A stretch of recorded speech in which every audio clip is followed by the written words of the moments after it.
So if you're watching this, we assume that you answered question 1, Yes, a little bit about personality. personality, and who we are as a congregational personality. And so I hope you had some good words. So now we're going to move to the second question, but the reminder is don't forget to click the submit button after you finish answering question 2. Right. If you just close out, we won't get anything. We won't get anything. So at the very bottom of this web page is the submit button. So when you're all done, Click it, and then you're finished. But you're not done until you click submit.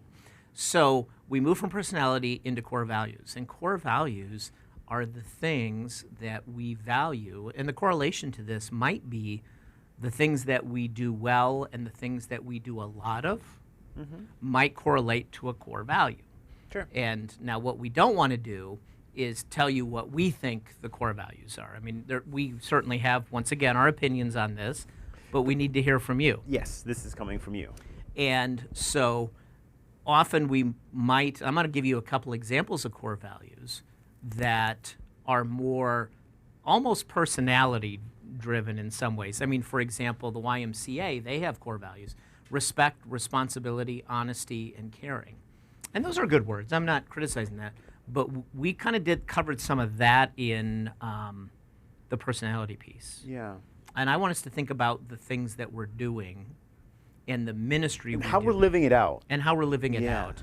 And maybe that translates to a word or set of words. And I'm hoping you'll have a handful of words of these are the things we value.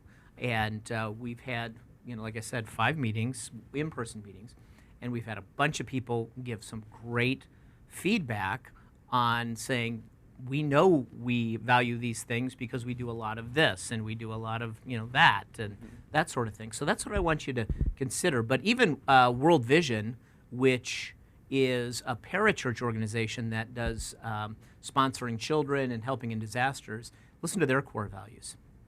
We are Christian. We are committed to the poor. We value people. We are stewards. We are partners. And we are responsive. So they phrase them a little bit differently. And so, the thing is that core values exist whether we name them or not. Every organization values something or a number of things.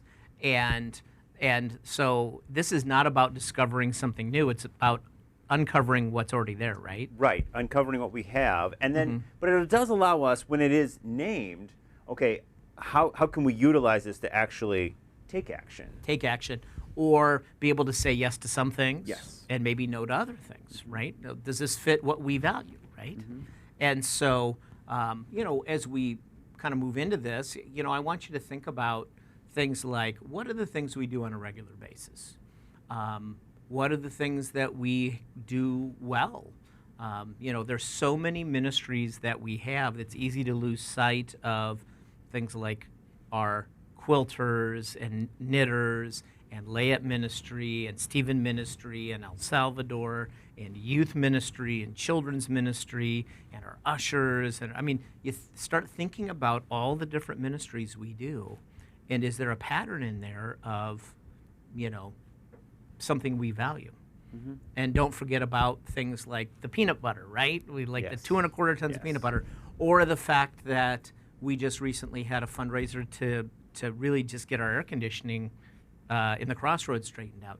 All those things play a part of the story of possibly unveiling or uncovering our core values. Even our worship and how we worship might say something to you about core values. Now, before we close this section off, I did this exercise with another church, my previous church, the exact same thing, the 2 questions, and let me give you an example of how they uncovered their core values. They said, this is the things they said they valued: hospitality, worship, spiritual growth, serving others, and generosity. And they looked at their ministries, they thought about the things that they do and do well, and they named these things. And Not in that order necessarily, no, right? not at all. Yeah. But we looked at it and said, is there an order to this in terms of spiritual growth? And so at any one time, Somebody comes through the church doors for the first time, whether you're a charter member or you just started attending, you come through those church doors or even online, and hopefully you are welcomed. Yes. You know, if you're watching on Facebook, then you get welcomed. But if you're watching from our website or Roku or Apple, then there's no interaction. But we want people to be welcomed. Then they said worship was a key component of who they are, their identity in Christ. So worship, spiritual growth, and they said, okay, so if you get welcomed to worship, and then you think about, oh, if I worship long enough, it might create a hunger to want to know more about Jesus.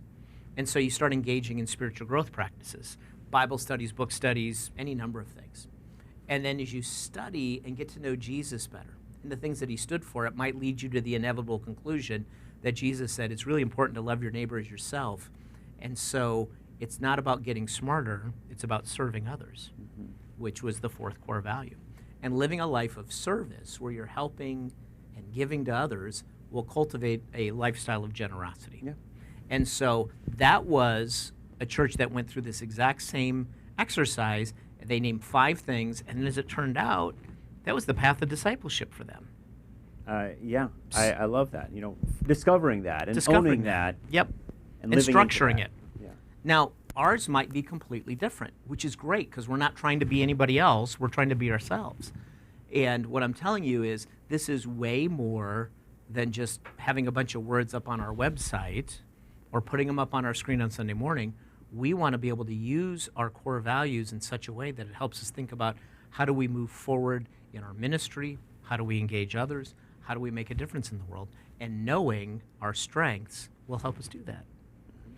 So with this, the video is going to end, and you're going to scroll down just a little bit, and you're going to answer this question. What would you say our congregation's core values are? They aren't just something we strive to be, because that's not what we're talking about.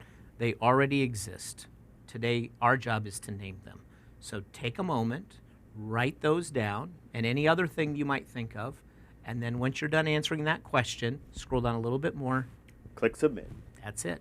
So thank you for participating in this. We value your input.